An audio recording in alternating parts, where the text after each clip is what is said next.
लियाना हैरान होकर बोली। अब वो औरत मुस्कुराई। हाँ बेटी, मैं वही हूँ, जिन्नात की जादूगरनी। तुम्हारी अमल की माँ मेरी सच्ची सहेली थी, इसी का कर्ज उतारने आई थी। पीली गाय मैंने भेजी थी, इसकी हड्डियों के रेशम और मोती भी मेरे थे। अब अमल की जिंदगी का दुख काफी हो गया, आगे खुशियां ही खुशियां हैं। लायाना की आंखें भर आई। और मैंने भी अमल के साथ बहुत बुरा किया। जादूगरनी ने इसके सर पर हाथ रखा। तुमने आज जो किया वही काफी है बेटी, अब चलो, मेहमान इंतजार कर रहे हैं। जादूगरनी ने अपनी जादुई छड़ी हिलाई और पलक झपकते दस्तरखान सज गया। तरह तरह के खाने खुशबू से महकते सजे हुए प्यालों में। लियाना ने सुर्ख रेशमी जोड़ा पहना, जादूगरनी ने दिया था, और दोनों खाने की थालियां उठाकर मेहमानों की तरफ चल पड़ी। बाबा गफूर ने हैरान होकर उधर उधर नजर दौड़ाई। सगरा कहाँ है? लियाना ने आहिस्ता से कहा।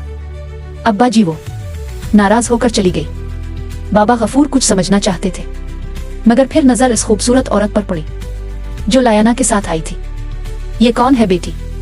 लियाना ने मुस्कुरा कर कहा। हमारी पड़ोसन है अब्बा जी, मदद को आ गई। बाबा गफूर इस नूरानी मुस्कुराहट को देखते रह गए। उधर दस्तरखान पर वजीर का बेटा नुमान बैठा था। लियाना ने जब इसके सामने थाल रखा तो नुमान की नजर लियाना पर ठहर गई और ठहरी रही। इसने आहिस्ता से बाप के कान में कहा, अब्बा जी, सुर्ख जोड़े वाली लड़की, मैं इससे शादी करना चाहता हूँ।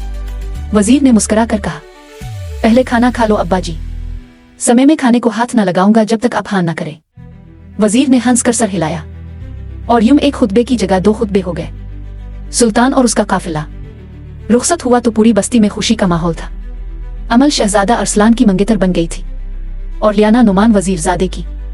बाबा गफूर की आंखों में आंसू थे खुशी के, और सगरा अपने मैके गई तो उन्होंने भी दरवाजा ना खोला।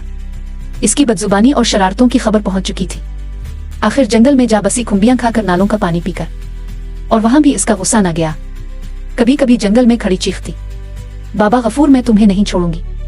जमाना लंबा है मगर जंगल में इसकी सुनता कौन? दरख्त खामोश रहे, परिंदे उड़ गए और हुआ इसकी आवाज अपने साथ ले गई। और अमल, वो लड़की जो कभी सूखी रोटी पर गुजारा करती थी, जिसका जादूरा बस एक कसर रोटी थी, जो अकेली रोती थी और चिड़ियों में बांधती थी, वो अब महल की शहजादी बन गई।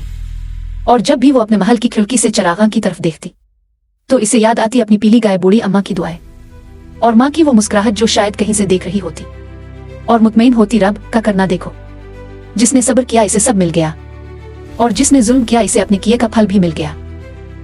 और अमल, वो लड़की जो कभी सूखी रोटी पर गुजारा करती थी, जिसका जादे रहा बस एक कसर रोटी थी, जो अकेली रोती थी और चिड़ियों में बांटती थी, वो अब महल की शहजादी बन गई।